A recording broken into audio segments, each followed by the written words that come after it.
Widely available and effective therapies to treat COVID-19 in outpatients are needed.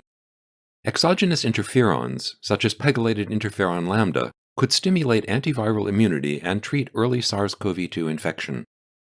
A new trial examined whether early treatment with Pegylated Interferon Lambda could lower the risk of disease progression among symptomatic outpatients with COVID-19.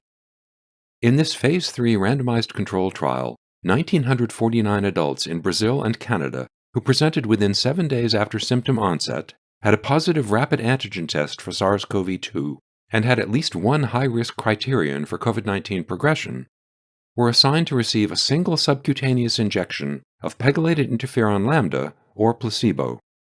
Most patients had received at least one dose of COVID-19 vaccine.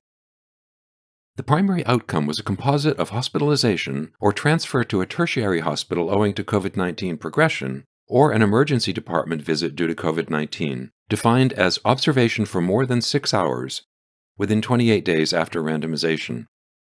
The risk of a primary outcome event was approximately 50% lower in the Pegylated Interferon Lambda group than in the placebo group, a finding that was consistent in both vaccinated and unvaccinated participants.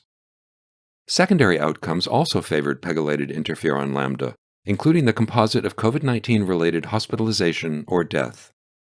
The incidence of adverse events was similar in the two groups. The authors conclude that among high-risk symptomatic largely vaccinated outpatients with recently diagnosed COVID-19, the incidence of hospitalization or an emergency department visit was lower among those who received a single dose of Pegylated Interferon Lambda than among those who received placebo.